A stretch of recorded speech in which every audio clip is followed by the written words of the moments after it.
this week there were in the last 2 weeks, there's been at least two studies that talked about Pinterest users and how they spend money based on exposure to products on Pinterest.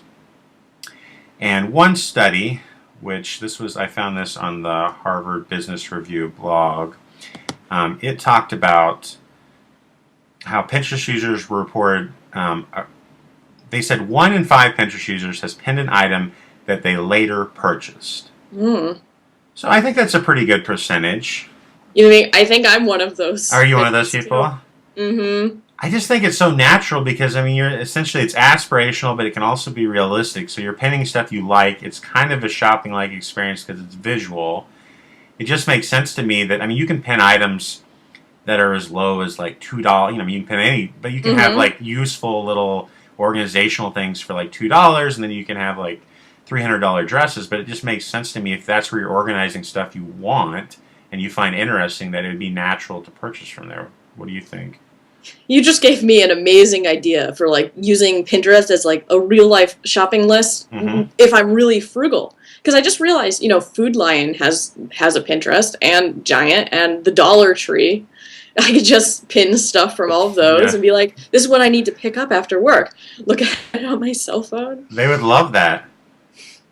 They would absolutely so we think of Pinterest as really high end. Like, here's the 500 square foot laundry room I'm going to add onto my house.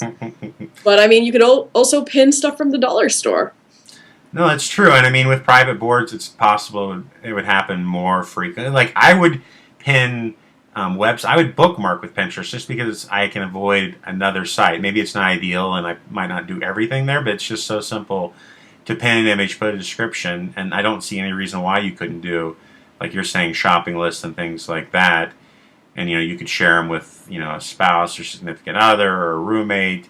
It just makes sense to do something like that. Another part of that study I found interesting was they talked about that people who joined after January of 2012 were significantly less likely to make purchases than those who joined before January. And maybe that's just early adopters on the internet.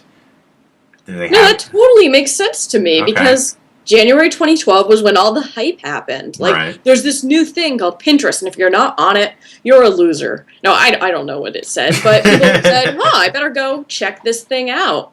And then maybe they're like, that wasn't for me. And then they just drop off. Because that would also correspond with all the statistics are like, people are leaving Pinterest, or people aren't using Pinterest as much. But I think it's just, there was that hype, and then some of the people who went to check it out inevitably just dropped off from using it.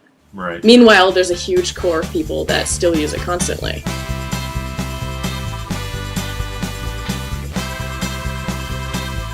There was another study from a jewelry and accessory website called Botica. I'm not good at these. Botica, yeah. Oh, you know it? Okay. And it was the site's done by former eBay people, and they compared 5,000 shoppers referred from Pinterest and 5,000 from Facebook.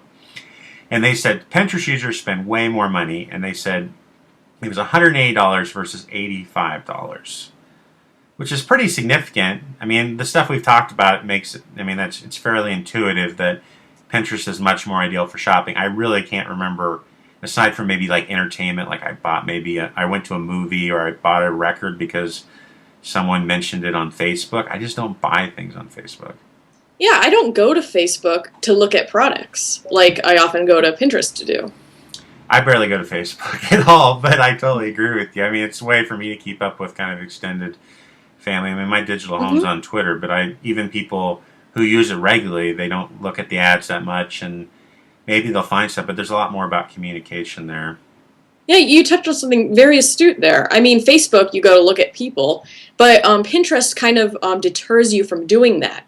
The way that you don't have your friends in categories, but you have categories that some of your friends are in. Right. And all those categories are based around topics and objects. Pinterest is about stuff. Facebook is about people.